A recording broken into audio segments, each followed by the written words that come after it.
Ah, Forbidden Door, ce show qui avait tant fait parler l'année dernière, les portes ouvertes, les portes interdites, tout était ouvert pour New Japan et All Elite Wrestling.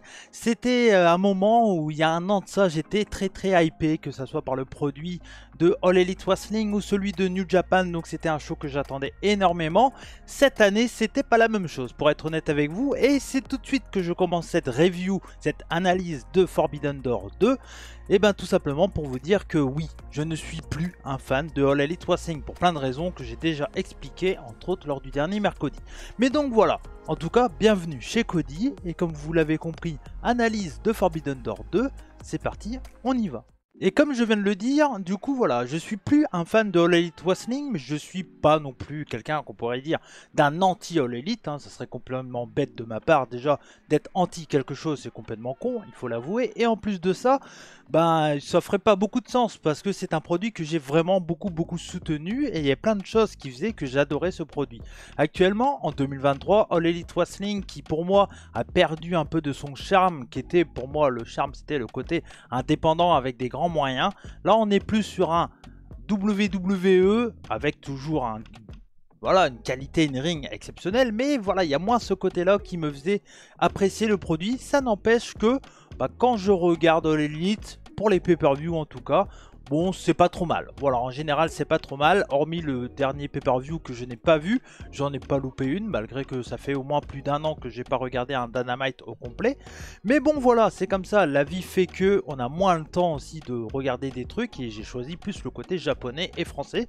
Donc voilà, mais par contre, là où la dernière fois, le dernier pay-per-view de All Elite Wrestling m'intéressait un peu moins parce que je ne suis pas les storylines, etc. Là, il y avait ce côté New Japan Pro Wrestling. Et pour moi, si vous me suivez, vous êtes au courant de mon avis sur New Japan en ce moment, c'est tout simplement pour moi la meilleure promotion actuelle. Voilà, en 2023, ils prennent des risques, ils mettent des nouveaux talents en avant. Et vraiment, il y a du catch hyper qualitatif depuis ce début d'année. Et donc, j'avais une hype, mais beaucoup moins que celle de l'année dernière. Donc voilà, donc on va retracer un peu cette carte et c'est analyser cette carte de Forbidden Door. Vous le savez, normalement, je le fais généralement dans les mercredis, etc.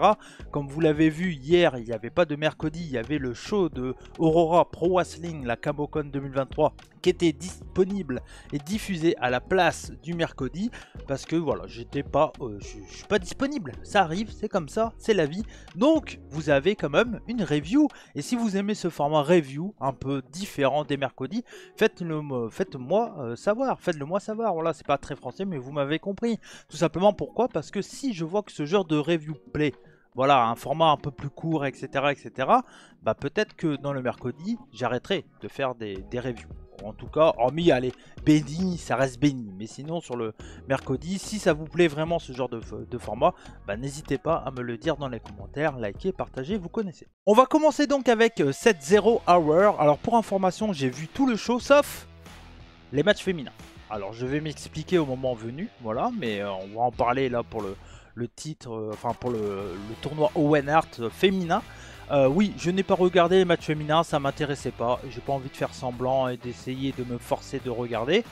Bon, on y reviendra vite fait, mais voilà, je vous expliquerai tout. Donc le 7-0 Hour, je me suis dit bah ouais, pourquoi pas la regarder en vrai, parce qu'il y avait quand même une carte plutôt sympa et des catcheurs que j'aime bien. C'était surtout ça que je voulais voir.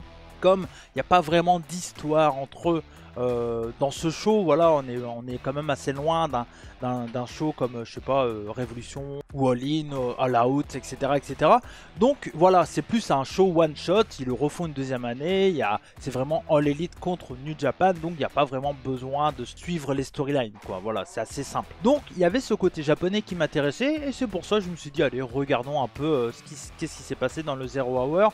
Déjà, première surprise qui m'a fait très plaisir, dans cette Zero Hour, donc qui était disponible également en français, commenté par Norbert Feuillant et Alain Mistrangelo, bien entendu, GGAE, bravo, et voilà, ça fait plaisir de voir qu'il y a du soutien du côté de All Elite pour nos deux commentateurs français. Donc du coup, moi j'ai regardé en anglais, et la Zero Hour, il y avait donc Excalibur, Kevin Kelly, qu'on retrouvera également du côté du pay-per-view de la main card, mais il y avait également en plus Chris Charlton de New Japan Pro Wrestling, et moi personnellement, Chris Charlton et Kevin Kelly, j'adore. Mais là, le problème, c'est qu'il y avait Excalibur avec eux et leur duo, il était moins moins fluide. Voilà, on sentait que bon, Excalibur, il lançait surtout la main, il donnait surtout la main à Chris Charlton qui lui faisait que la 0 hour, donc pour que Chris Charlton parle un maximum. Du coup, Kevin Kelly, on l'a pas trop entendu. C'est dommage. Moi personnellement, Kevin Kelly, je l'adore en duo. Là en trio, je le trouve pas ouf. Enfin, je trouve qu'il a du mal entre Excalibur et Kevin Kelly, ces deux commentateurs qui expliquent l'action, etc. Et c'est vrai qu'il a un peu du mal à trouver sa place, ou c'est Excalibur qui prend beaucoup sa place, je ne sais pas. Mais bon voilà, ça n'empêche que qualitativement les mecs sont exceptionnels et que ça reste de très très bonne qualité. Sûrement l'un des meilleurs trios, je pense que Chris Charlton, Excalibur, Kevin Kelly, si ça travaille longtemps ensemble, ça peut être un des meilleurs trios. Bon là c'était exceptionnel parce que c'était New Japan, etc., etc. Mais bon voilà. Je vais aller vite pour cette 0 hour, pas besoin de s'attarder spécialement, c'était du très bon catch. Voilà, très bon catch. Le premier match, donc c'était Chaos, Chuck Taylor, Rocky Romero, Trent Beretta et El Desperado. Contre The Mogul Embassy, Bishop Kuhn, Brian Cage, Swerve Strickland et Toa Iona. Et également accompagné de Prince Nana. Bon, je vois qui c'est, hein, bien sûr, The Mogul Embassy, voilà, mais je sais que c'est une équipe de Ring of Honor, Champion Six-Man, etc. Je connais les noms parce que je les ai déjà vus par le passé. Surtout, je suis un gros fan de Shane Strickland. C'était plutôt ça qui m'intéressait, Shane Strickland contre Desperado. C'est plutôt une affiche, un contre un que j'aimerais voir, pardon. C'est un très très bon match, la bonne action, bien rempli. Bon, Desperado est totalement en vacances, il fait le comeback et voilà, il a ses petits spots, mais ça reste très très efficace. Victoire logique de Shane Strickland, voilà, logique, il a l'air d'être assez pushé du côté de All Elite. Donc voilà, bien cool, belle victoire. Ensuite, il y avait le match Women's pour le titre Owen Hart. Comme je l'ai dit, je ne l'ai pas regardé. Il n'y avait pas trop de suspense sur la gagnante parce qu'il y avait Athena contre Billy Starks. J'adore Billy Starks, j'adore Athena, mais j'avais pas envie de le regarder, sachant que j'allais me taper une carte de 5 heures. Donc voilà, je ne l'ai pas regardé. Victoire logique de Athena. Et là, il y avait un face-à-face qui m'intéressait vraiment parce que c'est deux catcheurs que j'aime beaucoup. El Phantasmo qui est passé babyface du côté de chez New Japan depuis peu. Et Stu Grayson que j'ai appris là, ce soir-là, qu'il a trahi, qu'il est plus dans le Dark Order et qu'il a rejoint Raitus avec entre autres Vincent du côté de chez Ring of Honor. Bon, pourquoi pas, je trouve ça dommage parce que bon, le Dark Order c'était quand même assez voilà, mais je ne sais même pas si ça existe encore pour être honnête avec vous. Bref, ce qui m'intéresse c'est le in-ring, et dans le in-ring bah, c'était très qualitatif, un très bon match, ça n'a pas duré très très longtemps, je pense dans les 7, 8, 9, 10 minutes à l'écran maximum, mais en tout cas c'était un très bon match. ELP en face c'est giga cool. Si je dis pas de bêtises, El Phantasmo est canadien, donc il était chez lui, c'est logique qu'il ait un match 1 contre 1. Donc vraiment un très bon match, je vous le conseille si vous ne l'avez pas regardé, c'est très cool et ça fait plaisir également de voir Stu Grayson un peu en solo. Donc bien cool, un bon petit match. Et le dernier match de la 0 hour, c'était Los Ingobernables de Japón, Bushi, Hiromu Takahashi, Shingo Takagi contre United Empire, Jeff Cobb, Kyle Fletcher et TJP. Bon, très classique pour le coup, c'était peut-être un match un peu décevant dans le sens que ça on a l'habitude de le voir, pas dans ce format là, pas avec ces 6 mecs là, mais United Empire contre Los Ingobernables de Japón, c'est une rivalité qu'on a eu, voilà, que ça existe encore. Bon voilà, c'est cool pour le public, pour les habitués de New Japan Pro Wrestling, ça reste un bon match. Victoire de Takagi sur TJP avec son Made in Japan. Bon voilà, pas grand chose à dire, un bon match, ce qui termine une 0 hour plutôt cool en vrai. Et donc on arrive à la main card, on était donc à Toronto, Ontario, du côté de la Scotiabank Arena. Voilà, il y avait à peu près 14 000 personnes je crois, ou 13 000, je ne sais pas exactement. C'est pas mal, franchement c'est pas mal, c'est vraiment beaucoup de monde, hein, 13 000 personnes. Hein. Au Japon ils le font pas par exemple, donc c'est cool, hormis sur des shows comme Wrestle Kingdom, mais Dominion il y avait 6-7 000 je crois, donc voilà. Ça montre que mine de rien, ça reste des très très bons chiffres, 14 000 personnes. Dans une salle, on va dire 13 000, voilà, mais en tout cas c'est cool. Ça a été commenté donc, comme je vous l'ai dit, il y avait Excalibur, Kevin Kelly, et Taz a commenté le début du show, et Tony Schiavone jusqu'au main event, vers la moitié, on va dire les matchs importants. Donc le show a commencé directement avec le match pour le titre All Elite Wrestling, MJF contre Hiroshi Tanahashi. Alors ça peut paraître surprenant, et en même temps non, pour le coup j'ai râlé plusieurs fois quand un titre important est par exemple du côté de WWE et en opener, parce que souvent les main events c'est voilà, là, il y a une raison totalement. Quand on voit qu'il y a Kenny Omega contre Will Ospreay, puis Bryan Danielson contre Kazuchika Okada, c'était très compliqué, malgré que ça soit pour le titre l'élite, malgré que ça soit Hiroshi Tanahashi et MJF, c'était très compliqué de les mettre, par exemple les trois à la suite ou autre. Ça aurait été assez compliqué pour tout le monde. Donc vraiment la meilleure solution, pourquoi pas, c'était de commencer avec ce match-là. Et c'est ce qu'ils ont fait. Et ça a été un vrai bon match. J'ai trouvé que c'était très très bien. MJF, voilà, il n'y avait pas trop de questions sur le fait est-ce qu'il est capable d'avoir un très bon match avec Hiroshi Tanahashi. On le savait que ça allait être le cas. On le savait également que plus ça va, enfin voilà, c'est mon ressenti, mais je pense que je ne suis pas le seul. Dans ce cas-là, c'est que c'est clairement le Ric Flair moderne. Il a même repris ses gimmicks de Ric Flair. Il fait pas la marche, mais le coup où il est projeté dans le corps, il passe par-dessus, il court de l'autre coin, et puis il se fait surpasser. C'est du Ric Flair. Le selling, c'est du Ric Flair. Il y a plein de trucs, c'est du Ric Flair. C'est un très très bon catcheur. Franchement, c'est l'un des meilleurs heels actuellement, MJF. J'ai moins l'occasion de le voir maintenant. J'en entends que du bon malgré tout. Malgré que je vois plus et suis plus All Elite Wrestling. Mais ça reste un très très bon catcheur. Hiroshi Tanahashi, il avait rien à faire, juste à lever la main. Et puis tout le public était derrière lui tellement que MJF était... voilà, il est horrible comme personnage, mais c'est son but. Donc c'était vraiment un très très bon match. Puis bon, Tanahashi, c'est un peu une légende que les gens sont contents de voir. Donc ça fait plaisir. Franchement, c'était un très bon match où MJF, voilà, au début, il a fui le combat. Puis après, il y a eu Tanahashi qui a essayé de revenir, qui est revenu, etc. MJF qui triche, etc. Beaucoup. Mais voilà, avec cette fin, et cette fin où MJF il arrive à gagner le combat malgré tout, avec de la tricherie, il utilise sa bague, etc. Belle victoire, bon match, très bon opener, c'était un très très bon match, j'ai vraiment ça trouvé très très solide. MJF, incroyable, et Tanahashi, ça reste l'Ace, le GOAT. Voilà, pour moi Tanahashi, j'adore ce catcheur, et même si là il est peut-être moins bon qu'avant, ça reste quand même très très bon, et avec peu de choses, il arrive à te faire passer un très très bon moment. Mais ça c'est une habitude très japonaise, avec peu de moves, t'as quand même des matchs exceptionnels.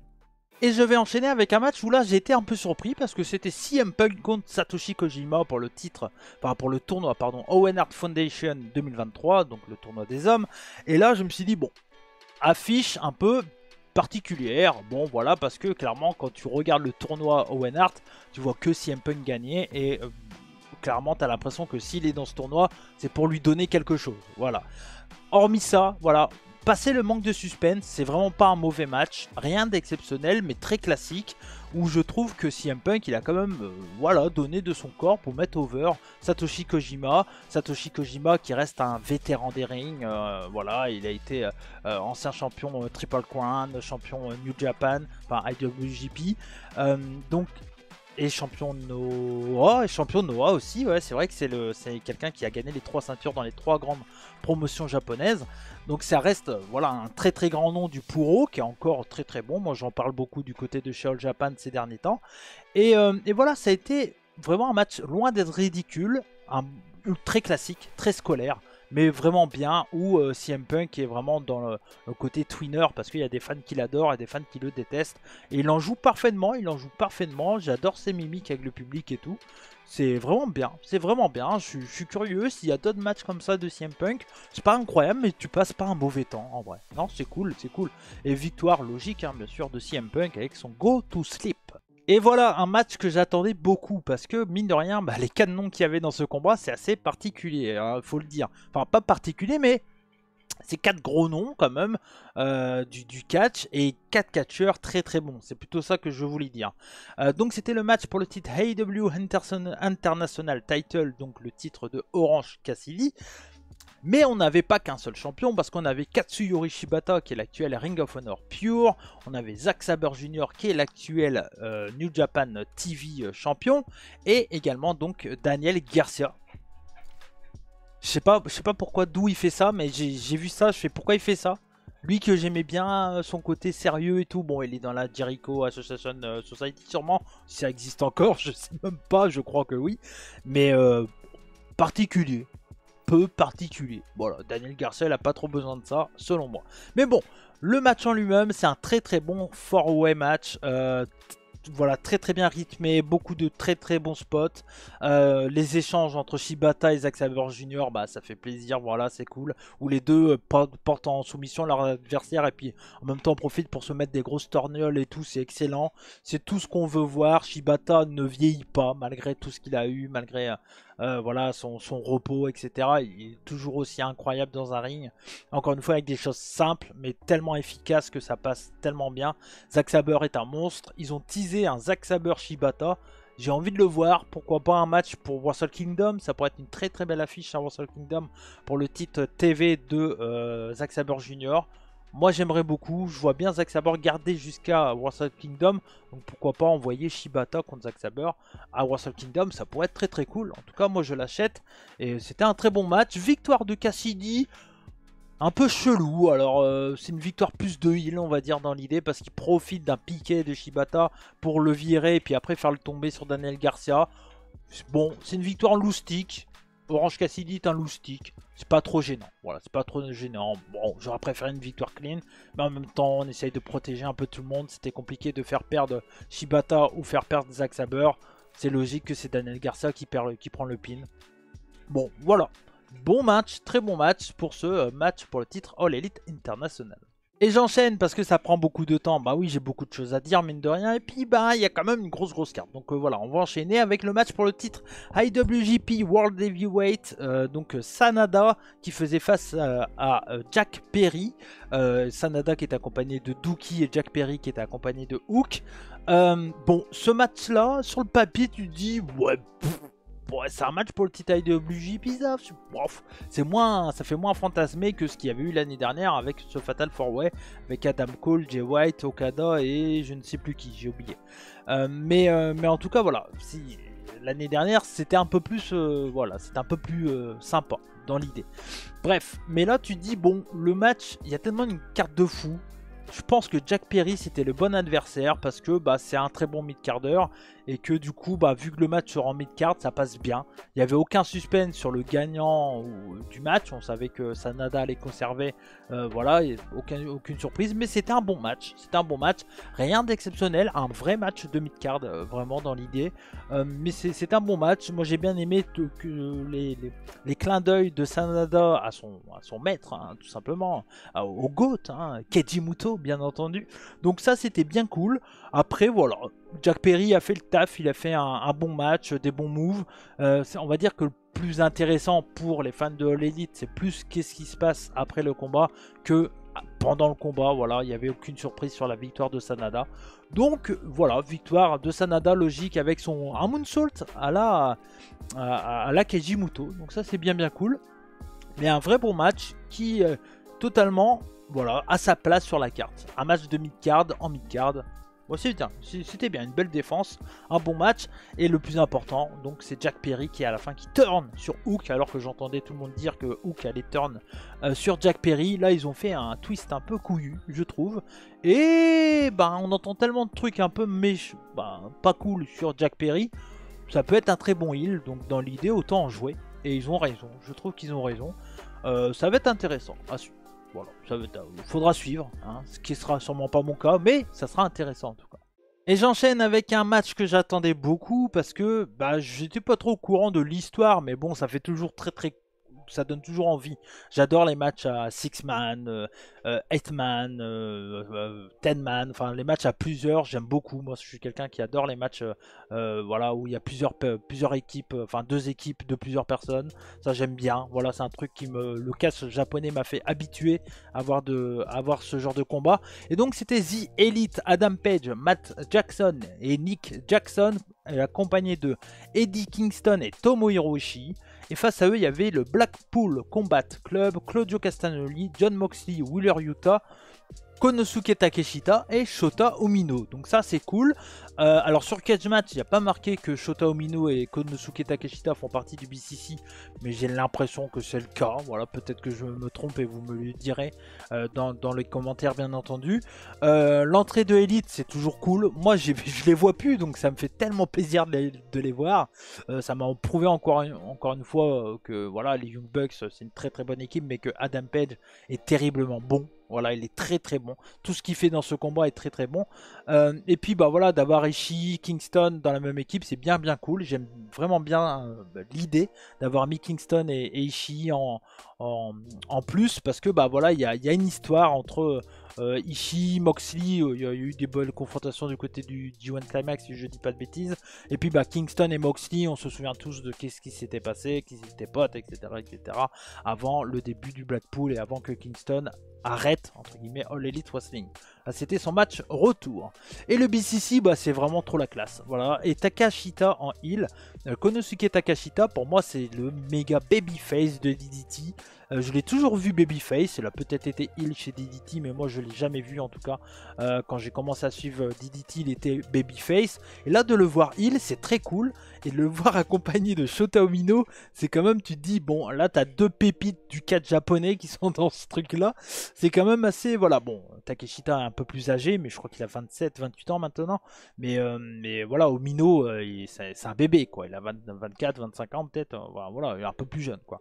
Donc c'est vraiment trop cool. Et puis en plus des talents comme Claudio Castagnoli, John Moxley et Wheeler Yuta, c'est vraiment une très belle équipe. Et on oublie pas, mais il y a Daniel Bryan de base. Donc voilà, donc c'est quand même une très belle équipe, hein, ce BCC, c'est pas mal. Alors j'ai vraiment peu de trucs négatifs à dire dans ce combat, mais pour ceux qui me connaissent, vous, à mon avis, vous l'avez remarqué, parce que si vous m'écoutez, vous en doutez de qu'est-ce que je vais dire dans ce match-là. Le problème, c'est que là, tout le monde était en noir. Alors là, ça m'a saoulé. Je dis, mais putain, désolé pour le terme, je m'en excuse. J'aurais pas dû le dire, ça. Oh, bordel. Pourquoi? Alors, le BCC qui sont en noir, aucun problème. C'est les méchants et c'est leur couleur. Il n'y a aucun souci. Mais l'élite, les Young Bucks, ils passent leur temps à avoir des tenues hyper colorées, machin et tout. Sachant que tes adversaires sont tous en noir, mais un truc coloré, quoi. Au moins soit visible. Le seul qui était coloré, c'était Shota Umino du match, qui lui, il avait toujours sa tenue colorée habituelle. Et après, Eddie Kingston, bon, jaune et noir, c'est ses couleurs classiques, donc c'est limite pas trop choquant. Et puis, bah, Ishii, il a toujours été en noir aussi. Mais dans l'idée, ça m'a un peu fait chier que les Bucks, à un moment, on les voyait avec des tenues comme pas possible, là, hyper colorées. Là, d'avoir une tenue noire, j'ai trouvé ça dommage. Voilà, j'aurais préféré qu'ils aient un truc un peu plus pétant. Mais bon, c'est des petits détails qui servent pas à grand chose au final. C'était vraiment un très bon match à plusieurs. Il y a toute la recette de ce qu'il faut faire dans un match à plusieurs qui était dans ce match-là. Moi, j'ai adoré les face-à-face qu'il y a eu. J'ai adoré de voir Takeshita contre Ishii. C'est vraiment une affiche qui m'intéressait et que j'aimerais bien voir en 1 contre 1. J'aimerais beaucoup que Takeshita, voilà, pourquoi pas dans le futur, fasse un G1 Climax ou ce genre de truc. J'aimerais beaucoup, on sait qu'il est encore lié à DDT, hein, mais voilà, ça fait plaisir de voir un catcheur de DDT contre un catcheur de New Japan. C'était aussi la Forbidden Door pour eux. Donc ça, c'était très cool. Et les deux nous ont fait tout ce que j'aime dans le Puro. Classique, peu de choses, mais tellement bien exécuté que t'as pas besoin de plus. Voilà, des coups d'épaule, des coups de bélier, des coups d'épaule, des coups de bélier, tac, bam, bam, bam. Et puis voilà, quoi. Voilà, il n'y a pas besoin de plus, il n'y a pas besoin de plus. Donc c'était très bien. Et derrière, on a eu donc Kingston Moxley qui eux se sont mis un duel de shop. Et il y avait beaucoup de storytelling sur Kingston qui voulait pas au début vraiment frapper Moxley. Moxley s'en battait un peu les couilles parce qu'il est méchant. Et il y avait tout Kingston qui avait du mal sur le fait que Moxley était son adversaire et pas son coéquipier dans ce combat-là. Et c'était vraiment très bien. Au début, je fais bof. Puis au final, ça m'a pris dans le jeu. Et l'échange d'ATMI est très cool. Et c'était vraiment très bien. Comme je l'ai dit plus tôt, Hangman Page a été très bon dans ce combat. Les Young Bucks, on les a pas trop vus. Ils ont fait leur spot, mais c'était, on va dire, les moins visibles du match, peut-être. J'ai trouvé en tout cas, avec Wheeler Yuta et Claudio Castagnoli pour l'autre équipe. Mais voilà, c'était un très bon six-man. Et à ce moment-là du show, pour moi, c'était le meilleur match de ce show. Donc c'était très bien. Donc voilà, c'est un très bon match. Ensuite, il y avait le match pour le titre AEW Women's World Title, Toni Storm contre Willow Nightingale. Comme je l'ai dit, je ne l'ai pas vu. Je l'ai vu vraiment rapide, par manque d'envie, manque de temps. Peut-être que le match était bien. Mais voilà, victoire en trichant de Toni Storm, suivi de son Storm Zero. Bon, assez classique. Voilà, pas grand chose à dire. Et je suis déjà à 25 minutes de vidéo. Ça sera pas un format très très court, je m'en excuse, mais en même temps c'est un espèce de podcast. Voilà, de podcast comme ça. Donc du coup, match pour le titre IWGP US Title, Kenny Omega contre Will Ospreay. Et donc c'était le deuxième. Voilà, le deuxième match, ça vous y étiez au courant bien entendu. Et alors, j'ai adoré le premier. Pour moi, c'est le match de l'année. Avant ce match, en tout cas, c'était le match de l'année. Et je vous le dirai ou pas après, si ce match a remplacé le match de Wrestle Kingdom. Mais donc, moi, ce match-là, j'avais beaucoup d'attentes. Et en même temps, au fond de moi, je me disais, ouais, ça va être incroyable encore. Mais on est aux États-Unis et je pense qu'il y a des trucs qui vont me faire dire oui, on est aux États-Unis et on n'est pas au Japon. Et il y avait aussi un changement par rapport au premier match, où le premier match où c'était vraiment un dream match, même s'ils en avaient déjà eu un contre un, mais c'était pas les mêmes catcheurs à Pro Wrestling Guerrilla quand il y avait eu le Kenny Omega contre Will Ospreay. Donc voilà, c'était on va dire un vrai dream match entre celui qui a entre guillemets remplacé Kenny Omega parmi les Gaijin chez New Japan et tout. Et là, il y avait toute une histoire où clairement Will Ospreay il arrivait totalement heel, totalement anti-Canada et tout ça. Ils en ont beaucoup joué. Et ça a été un match qui était un peu inversé. Au Japon, Kenny Omega était pas heel, mais il était très agressif envers Will Ospreay. Et là, c'était un peu l'inverse. Alors Kenny Omega était aussi très agressif, hein, mais Will Ospreay était vraiment très agressif envers Kenny Omega. Et moi, ce qui m'a fait chier, je vous le dis tout de suite dans ce combat-là, et c'est pour ça que ça sera pas meilleur que celui de Wrestle Kingdom, c'est parce qu'il y a eu de l'overbooking inutile et pourri. Voilà, je vous le dis, l'histoire avec Don Callis. Je m'en bats les couilles, frère. Mais vraiment. Je trouve ça vraiment nul. Il n'y a aucun intérêt que Don Callis soit avec Will Ospreay. Depuis quand Will Ospreay a besoin de Don Callis? Je suis désolé. Enfin, j'ai pas suivi. Hein. Peut-être que ça a été expliqué avant, j'en sais rien et je m'en fous. Mais quelle idée de merde. Ça sert à rien. À rien. Will Ospreay, il a besoin de personne. C'est lui le leader, le manager, tout ce que tu veux. Il a besoin de personne, Will Ospreay. Et surtout que Don Callis, il arrive avec ces deux gros bonhommes chauves qui sont inutiles et qui servent à rien. Et franchement, pourquoi? Don Callis se fait virer dans le combat et après il revient. Les deux gros bonhommes étaient toujours là, ils ont rien fait, ils ont même pas... Limite s'ils avaient intervenu, ok? Mais franchement, voilà, tout l'overbooking à la fin de match où Don Callis passe un tournevis à Kenny Omega, je suis trop habitué, à Will Ospreay et tout ça, j'en ai pas besoin. Sur une affiche comme ça, j'en ai totalement pas besoin. Franchement, c'est peut-être mon côté fan de catch japonais, mais j'en ai totalement pas besoin. Et j'ai trouvé que ça avait aucune utilité et ça n'a pas servi beaucoup le match. Vraiment. Hormis ça, c'était un incroyable combat, bien entendu. Un très bon combat, très long, une quarantaine de minutes je crois. Mais franchement logique parce que quand on a deux catcheurs comme ça, on a envie de voir un match aussi long, aussi exceptionnel. Il y a eu des gros near fall, le near fall sur le One Winged Angel à 1 et le kick out également avec le bras ou la jambe dans les cordes sur le Stormbreaker de Will Ospreay. C'était incroyable. Moi j'étais persuadé, tu sais, en tant que mec qui regarde du catch depuis mes 5 ans maintenant, je me dis ouais bon bah voilà, Stormbreaker il le fait jamais en plus parce que il a dit le Stormbreaker ça lui fait mal à l'épaule par rapport à son opération et tout, c'est dangereux et tout, donc s'il le fait ça va marcher. Et là quand il y a eu le bras ou la jambe de Kenny Omega dans les cordes, c'était exceptionnel et j'ai adoré. C'est du pur catch. Il y a des trucs qui vont déranger beaucoup de monde je pense, comme des near fall quand même assez abusés, il faut l'avouer.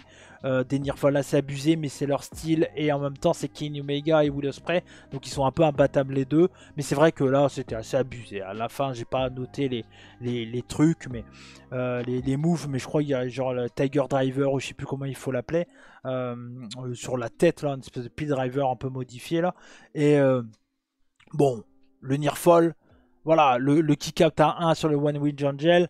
Bon, c'est un peu abusé, c'est même très abusé. Moi, personnellement, ça me dérange pas, mais je sais que plein de gens, sûrement, vont dire que ça, c'est nul. Bon, voilà, chacun ses goûts et les couleurs, bref, chacun fait comme il veut.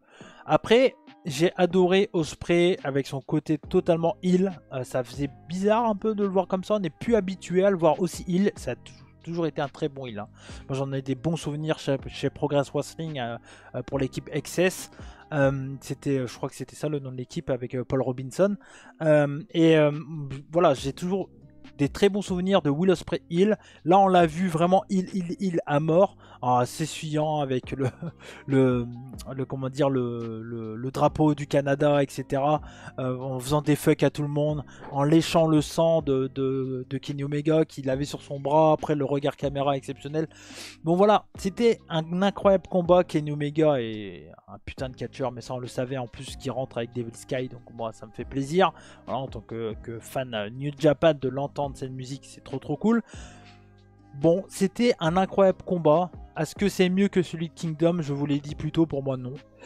Mais ça n'empêche que c'était un incroyable combat.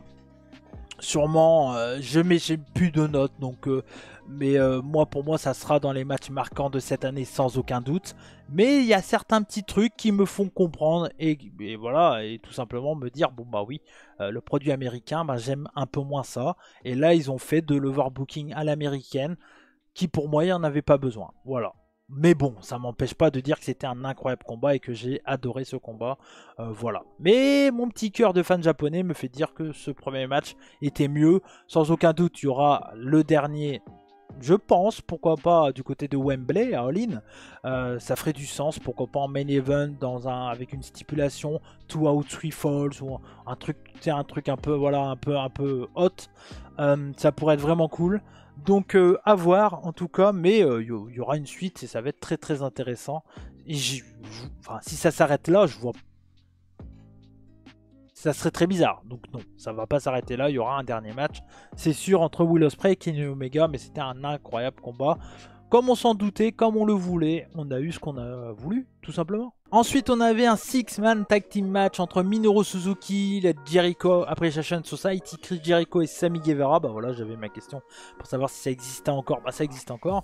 Et il faisait face à Sting Gorbanables de Japon, c'était comme ça qu'il l'appelait, avec Darby Allin, Tetsuya Naito et donc Sting. Franchement, c'était un bon petit match, un bon petit 6-man qui était parfait à cette place-là. Voilà, les mecs, ils ont de l'expérience, ils ont fait un bon match avec des bons spots, mais pas trop. Je veux dire, ça a fait vraiment le taf d'entre deux gros matchs, et c'était vraiment la très bonne place pour ce match-là. Voilà, je vais pas m'attarder plus que ça, mais voir un Minoru Suzuki contre Sting en 2023, c'est quand même assez what the fuck. Mais c'était bien cool, c'était vraiment très fun, un très bon match. Il y a vraiment aucun mauvais match. Hein. J'ai vu, bon, j'ai pas vu le match féminin, mais j'ai pas l'impression que c'était ridicule non plus. Donc vraiment, très bon show. Et le main event, c'était Bryan Danielson contre Kazuchika Okada.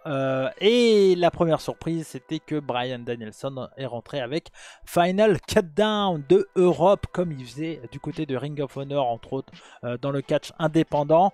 Et trop cool, franchement trop cool. Alors je suis pas un trop gros fan de la Ring of Honor, je suis pas un grand connaisseur, je suis un fan, je suis pas un grand connaisseur, mais j'ai regardé ce main event avec Max de Des Kicks et des Claques, et donc du coup, lui qui est assez fan de Ring of Honor, gros fan de Ring of Honor, surtout de la période Bryan et tout, bah il était très content, et j'imagine que plein d'entre vous étaient très heureux voilà, de la venue de Bryan avec, je l'appelle Bryan, je m'en excuse, c'est Bryan Danielson, je suis bloqué sur Daniel Bryan, voilà, je m'en excuse, mais bon, Bryan Danielson. Donc du coup oui, donc ça fait vraiment plaisir de le voir arriver avec cette musique de Europe, et donc face à lui Kazuchika Okada, l'un des meilleurs catcheurs japonais, encore une fois, qui fait peu de choses, mais il le fait tellement bien que c'est très bien. Et ce match là, on a eu beaucoup d'overbooking, et ça fait aussi un peu de sens par rapport au match Kenny Omega Will Ospreay, du coup, qui était totalement différent par rapport au Bryan Danielson et Kazuchika Okada, où là on a eu un vrai match à la japonaise, on va dire, où ça a pris du temps. Je ne sais pas le temps, j'ai pas regardé, mais voilà, ça a pris le temps. C'est du Okada classique comme dans son habitude, mais très efficace, et franchement rien à dire. Vraiment rien à dire, donc c'était vraiment très bien. Ce que j'ai aimé moi, c'est qu'il y a eu quand même pas mal de techniques, du chain et tout, on pouvait s'en douter, mais c'est un truc qu'on voilà, on n'a pas tout le temps le cas, même si avec Bryan, c'était le Bryan vraiment assez babyface, à la différence du BCC, c'est ça qui est un peu perturbant, mais bon c'est pas grave. Le seul point négatif, oui, je voulais en arriver là, c'est il y a eu encore un peu d'overbooking avec le fait côté docteur et tout. Alors, c'est ce que je pensais. Au début, c'est ce que je pensais. J'ai appris, alors j'ai pas vérifié si c'est vrai, je sais pas, mais j'ai cru comprendre, en tout cas en lisant vite fait sur Twitter, parce que j'ai pas trop le temps d'aller sur Twitter ces derniers temps, donc vous me le direz, vous allez me le confirmer dans les commentaires. Mais j'ai vu que Bryan s'est pété le bras pendant le match, et donc il a fait 10 minutes de combat avec le bras pété. C'est ce qu'il aurait dit dans le Media Scrum en fin de show. Bon, si c'est le cas, c'est un malade déjà. Et si c'est pas le cas, ils ont voulu faire de l'overbooking, mais j'avais vraiment cette impression qu'il avait mal, vu comment il se tenait le bras et tout. Après, voilà, il y avait aussi cette impression que bon, bah, Bryan c'est un putain de seller, et que bah, on sait plus trop s'il vend ou s'il a vraiment mal, tellement qu'il vend bien. Mais voilà, mais bon, s'il a vraiment fait le match avec le bras pété, comme ça a été dit, bah, bravo à lui, hein, parce qu'il a fait un putain de match. Il a fait un putain de match. C'était très très bien. Bryan qui nearfall sur le Rainmaker, c'est pas tout le monde qui le fait. Donc c'est assez rare et ça c'était bien cool. Et Bryan à la fin qui fait taper Kazuchika Okada. Alors là, grosse surprise. Franchement, jusqu'à là, ce show, il n'y avait aucune surprise.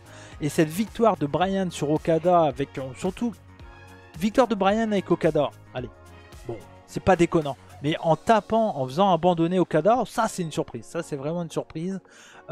Franchement, je pense qu'il y aura une suite. Si Okada n'a pas de programme, par exemple pour Wrestle Kingdom, tu peux refaire un rematch en l'amenant pour Wrestle Kingdom. Ça pourrait faire beaucoup de sens et ça serait très bon. Et je serais pas très étonné s'ils partent là-dessus. Je vois pas Okada gagner cette année, donc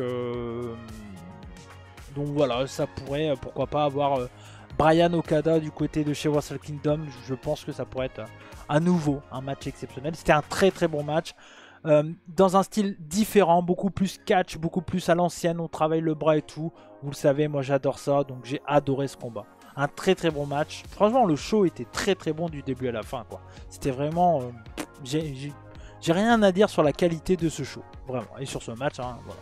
Et donc voilà qui termine cette review 40 minutes. Ah ouais, ça fait bah oui, il y a beaucoup de choses à dire en même temps. Et puis c'est pas grave. Prenez le temps de me regarder ou d'écouter. Et puis voilà, comme ça fait plaisir. En tout cas, j'espère que vous avez passé un bon moment. Vous l'avez compris, moi j'ai adoré ce Forbidden Door. Est-ce que ça m'a donné envie d'aller suivre l'élite? Non. Parce que j'aime toujours pas, je n'aime plus en tout cas. Voilà, je suis pas un anti-produit américain, mais je n'aime plus la façon de vendre du catch aux États-Unis, ça me saoule. Voilà, il y a plein de trucs qui me saoulent, l'overbooking général, les pubs pour les weekly, etc. Donc non, mais ça n'empêche que je vais quand même regarder, je pense, le show de Wembley All-In, parce que bon, bah ça sera à Wembley, que ça va être fou, et voilà. Mais c'est vrai que ça me donne pas plus envie que ça de regarder All Elite. Si j'ai regardé ce show, c'est parce qu'il y avait les gars de New Japan et parce qu'il y a des affiches un peu différentes, un peu neuves qu'on a envie de voir. Et il y avait Okada, Bryan et le Omega Ospreay 2. Donc voilà. Mais c'est vrai que suivre New Japan, oui, parce que j'adore New Japan, hein, même encore maintenant. Mais c'est vrai que voilà, ça m'a pas donné plus envie que ça de suivre l'élite, mais je le sais pertinemment qu'il y a des très bons catcheurs et que le catch est de qualité, bien entendu. Donc voilà, donc j'espère que cette review vous a plu. Merci de m'avoir écouté ou regardé, parce que bah, du coup je vais la mettre en version podcast, hein. Bah oui, ça dure 40 minutes, donc c'est un bon podcast. Donc en tout cas, merci à vous. Je vous fais des bisous, comme on dit chez moi, Banzai. Et surtout n'oubliez pas, abonnez-vous, likez, partagez et soyez curieux. Ciao.